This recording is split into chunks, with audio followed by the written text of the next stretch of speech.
Welcome to the podcast, Appetite for Distortion, episode number 282. My name is Brando. I believe we are still, I can still call it and feel my quarantine as I do my podcast out of my apartment in Queens rather than an official studio, but I'm making do. What about you, Frank? Where are you located right now? It seems very professional. Well, hey, Brando, it's good to see you, man, and good to talk to you. I'm in Northern California, just outside of my hometown of Sacramento, California. This is where Tesla got our start, in the club days. We were called City Kid way back in the early days, playing pop music and not really enjoying it, but that's the only way we could pay our dues to get in the clubs, and then Ronnie Montrose used to come up here from San Francisco and come to Sacramento and see us in the clubs. And he told us, guys, you're not being true to yourself. You need to rock, because he knew we wanted to rock. So we did. And we ended up writing our own songs and for over a 3-year period in the Sacramento area. And luckily, I think it's a blessing because we didn't grow up in Hollywood. You know what I mean? Yeah, that's true. I do. And I don't, because, and this is just, I break down the fourth wall, because I just recently got back from my furthest trip out west. I'm a New York City, Long Island kid. I just came back from Arizona, went to Utah, went to Colorado. I obviously have still yet to make it to the real West Coast, just to experience LA, to experience Sacramento. So I just really just kind of know by sport teams. I'm sorry about the Kings, because they just haven't been. Well, and also I see Guns N' Roses is a big you're a big fan of Guns N' Roses, and so they're the epitome of the LA Hollywood scene from back in the day. So yeah, you got to get out there and check it out. So that's you're on my train of thought, is because I make it obvious, especially if you're watching on Zoom. You see how I've converted my apartment to a Guns N' Roses den. The other half is like my fiance wife's Dave Matthews den, but we meet at the Beatles. That's where we agree upon. But when I was away in each state, I kind of did the Guns N' Roses tour. Where were the famous, events that happened, landmarks, and obviously there's a lot of talking about. A place I've yet to be is the Sunset Strip, and where you are a part of, that era of Hollywood, and especially being label mates with Guns N' Roses. So if I guess if our conversation's naturally going there first, before we get to the live tour and Tesla coming back and everything you have new, I mean, you've said some things over the years about being label mates with GNR, and I know this is old news. I'm just curious if anything has happened over the years, but this was like back in the day on that metal show, and you were kind of joking about how Patience sounded like a Tesla song, and then Slash responded. And then you had to apologize. I'm sorry to bring that up, but did you ever meet Slash? Funny, man. Yeah, did you ever hash that out in person?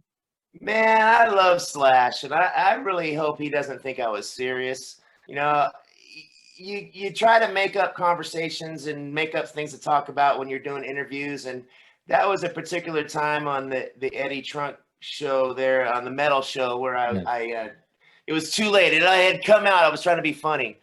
But I want to tell you some stories about that. Okay. Back in 1986, Tesla's album had already come out, and we were hanging out down there at the Geffen office, and we were hearing about Guns N' Roses, but we had never seen them yet or met them. And we got in a cab with Tom and Teresa from the label, and we picked up Axl Rose from an apartment, and we went to Taco Bell.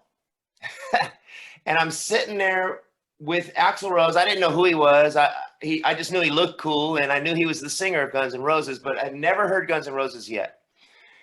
And we went to the studio after we had Taco Bell, and Axl was asking us questions like, "Hey man, I really love your band.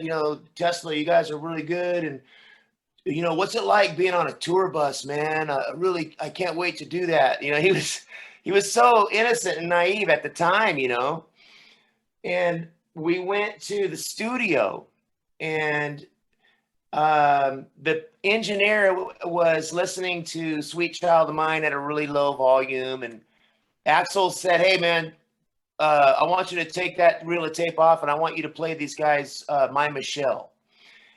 And so the engineer puts the reels of tape on the machine, cranks it up, and I put my head right in between the speakers, and I was like, "Oh my God, listen to that." It was some of the greatest rock and roll I had ever heard. I mean, Slash's guitar sound, Izzy's guitar sound in stereo, and then Axl Rose coming in with his vocals. It just blew my mind. I just knew they were going to be the biggest band on the planet from that point forward, you know. And I love Guns N' Roses. I mean, they just really broke down a lot of walls for rock and roll. What was it like being, I guess, their label mate and seeing their rise? You know, you obviously you describe your experience hearing them for the first time, but well, then shortly after that, they were playing on the Strip, and we went down. I think it was Guitarist, or it might have been the Roxy, and we went and saw them live, and it was just the energy in the room was just, it was so thick and it was so great. We never got to do any shows together with them because we had already been out with Def Leppard and David Lee Roth and supporting bands as an opening act with being Tesla.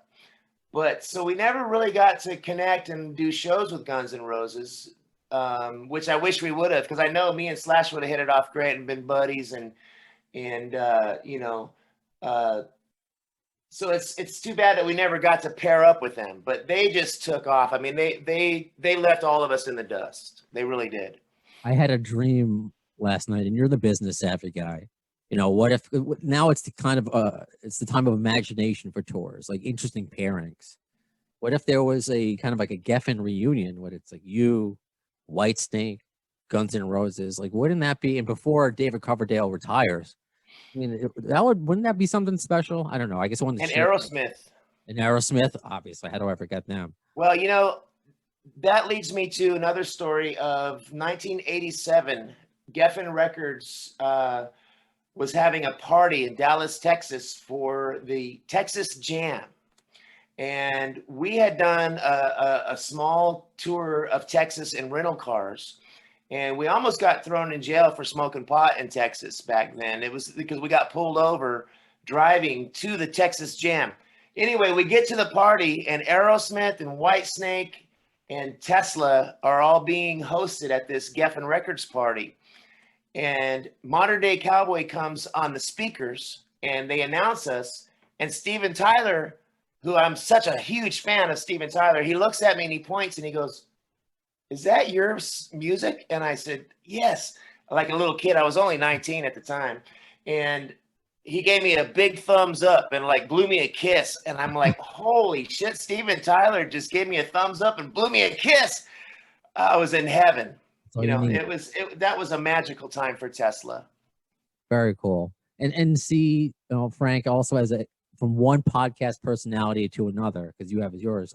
I have to have my hook, because I'm not a cool guitarist from Tesla. So I got to do a GNR 6 degrees of GNR bacon, as I call it, hook. So to segue into your podcast, The Far Out, what do you talk about other than just being a cool guy? It's a challenge to interview people, man. So I admire guys in your role there, because I did take on the idea of being the interviewer instead of the interviewee. And it's not easy, man. It's not easy. My first interview I did on my podcast was with Jesse James Dupree from Jackal. And, you know, he made it easy because he likes to talk, and it was great. And we're great friends. But I was a nervous wreck interviewing him, man. That was my very first podcast episode I did. And after that, it became second nature. And I interviewed Joe Elliott from Def Leppard and some other cool musicians, and try to talk about other things outside of music. Like, for example, with Jesse, you know, he makes his bourbon whiskey. Okay. You know, stuff like that. So, and with Joe Elliott, he loves to play soccer, you know, so I try to keep it interesting like that. Yeah, that's kind of what I like to do. I'm not just phoning over GNR all the time, but I use, again, my 6 degrees of GNR Bacon to talk about whatever with whoever, just like Frank Hannon. But I get a little jealous of like you and Todd Kearns, who are already like big, rock stars who have podcasts, who can just call up their rock star friends to be, hey, do you want to be on my podcast? Where I'm very gracious. I have to go through certain channels to get Mr. No, honestly, I had to go through those same channels as you did, bro. Okay. Yeah. Oh, yeah. There's no rock star card. There's no rock star meeting that I've been dreaming about. You guys No. meet on like Saturdays at 3 It's a a.m. fantasy, bro. It's a fantasy. Right on, right on. Speaking of fantasy, is that kind of it might have been like a dream to ever go back and play in front of live people. So is that why you call it Let's Get Real, maybe? Like we're finally really in person? That's a big part of it. We did a home-to-home video session, and that was cool and everything. And we did a ton of interviews and stuff during the pandemic, but it was all on the computer, a lot of virtual stuff. So getting back to the real live concert stage is really going to be a great thing again. But the lyric "Let's Get Real" came from our new song. It's called Cold Blue Steel. It's a brand new song that we're putting out, and we self-produced it. So it's totally real. It's totally Tesla. It's raw, and it's recorded in my home studio here, and we kept it raw and edgy. And the lyric says, "What's to blame? Let's get real." Some people blame the cold blue steel. So the "Let's Get Real" is a lyric from that song. Okay. All right. I was using my imagination or trying to read more into it, but it was a good It has segue. multiple meanings, man. It does. And the reason we call it "Let's Get Real" for the tour is it's finally going to be good to get real again and play live. And you're going to be playing some dates with both Leonard Skinner and Kid Rock, right? Yes. Which is so great because, we're fans of all these artists that we get to open for. Styx is another one we're doing some dates with. Okay, cool. And Kid Rock, we definitely love him. But here's another ironic twist to the story is our new song, Cold Blue Steel, came about by me jamming in the garage. I'm playing my guitar and I'm jamming on a riff. And Jeff Keith, our singer, shows up a little bit late, and he's cranking up Leonard Skinner on his truck stereo.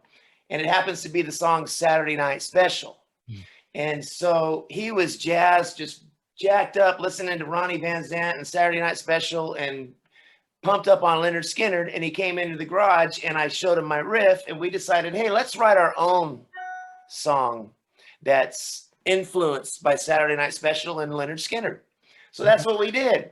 And it came out. It's called Cold Blue Steel. It's going to be out this next couple weeks.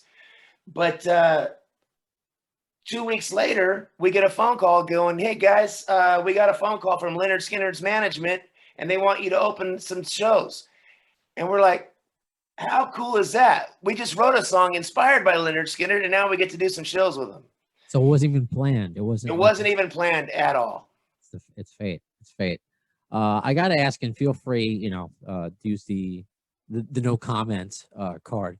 But with someone like Kid Rock, who might carry around controversy, is that something that is that even on your radar? To think about, an artist, maybe what they extracurricular, extra stuff they might carry around. Would you repeat that? I missed the first part. That Kid Rock carries like some controversy around him.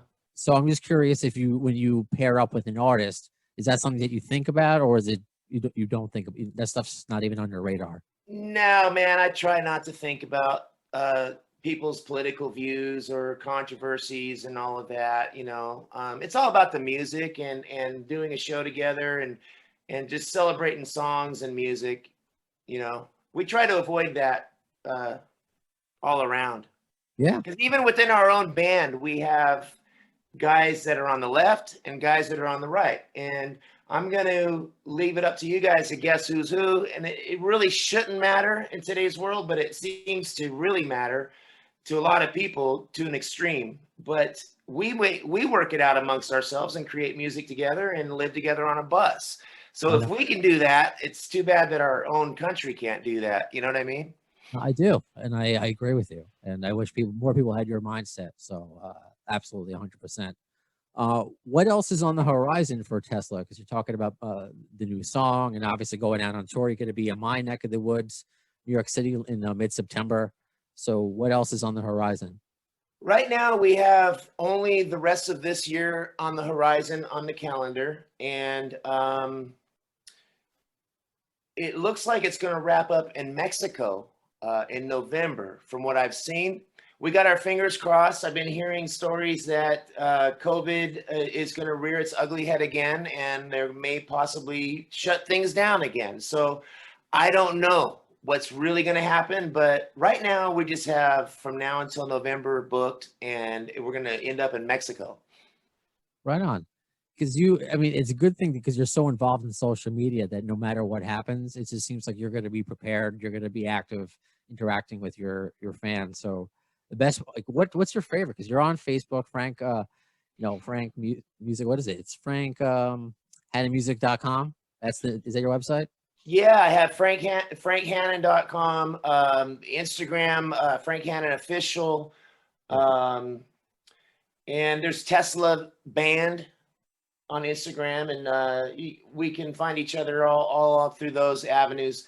I release music as an artist myself, as well as Tesla, and I also produce young artists, up-and-coming bands that are locally here in town.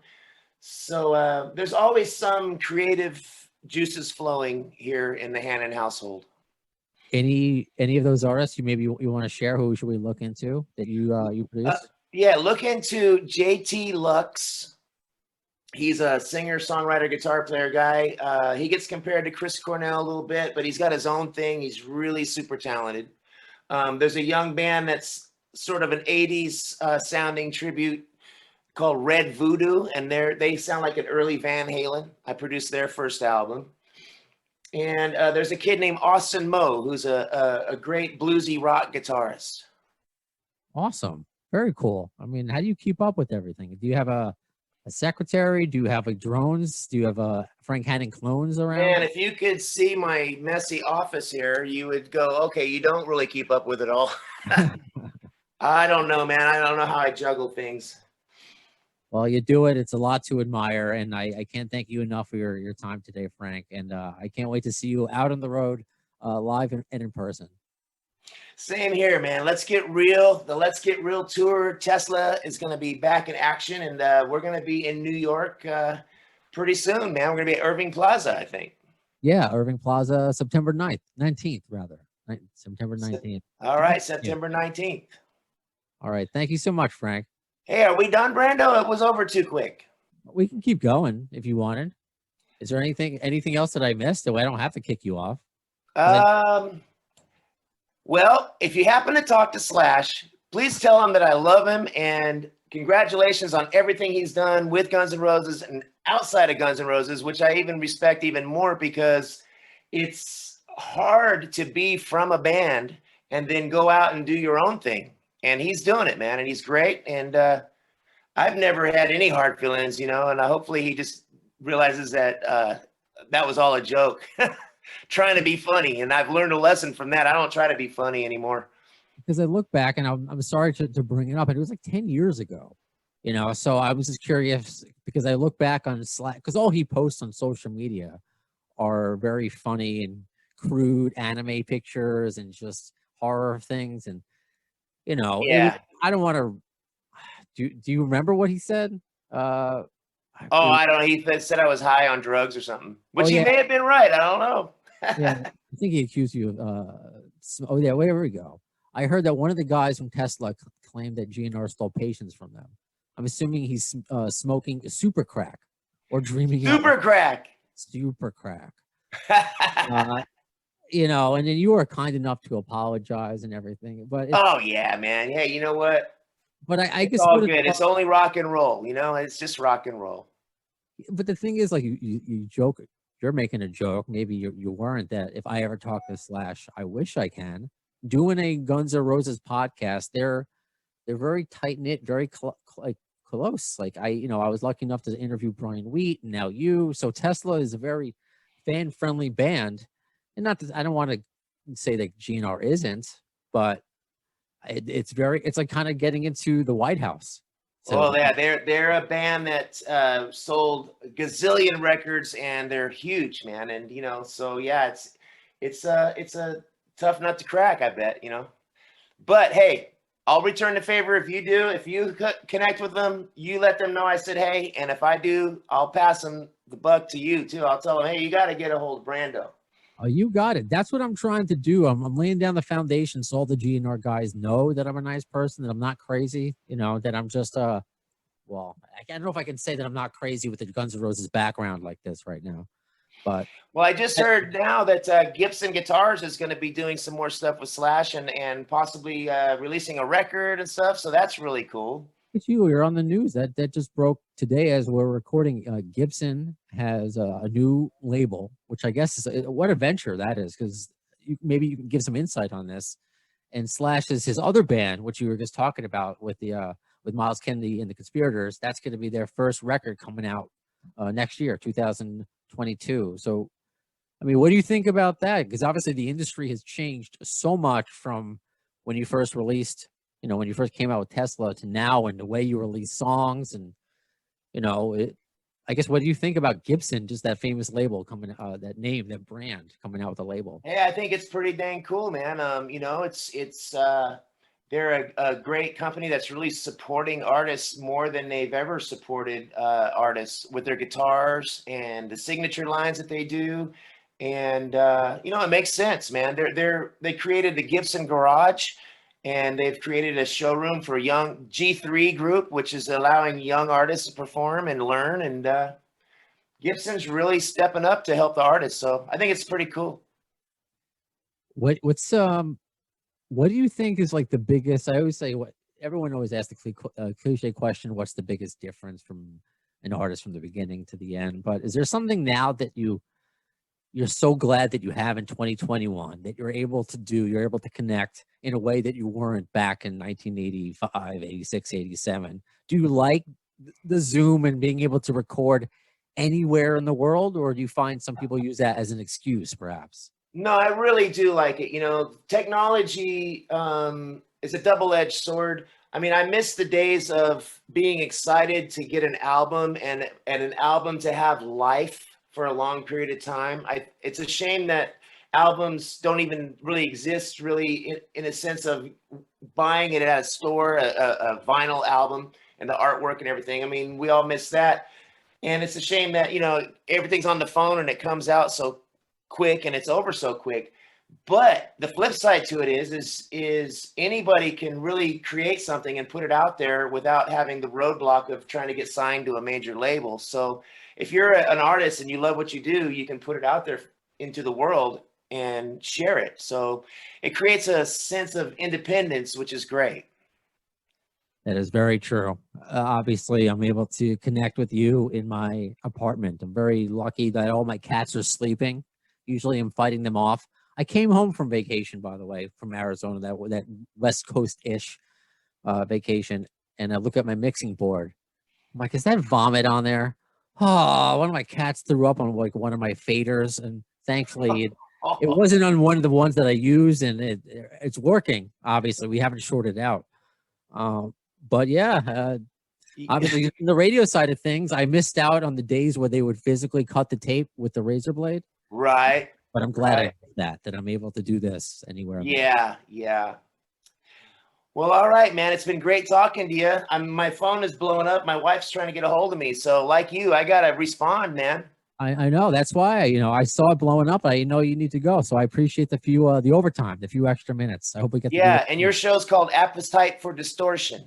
Yeah, Appetite for Distortion with Brando. With me. All right. Hey, this is Frank Hannon, and you're listening to Appetite for Distortion with Brando. I got my ID. I love it. Thank you so much, Frank. All right, bro. Talk to you later. You got it. Bye. Come see us. I will.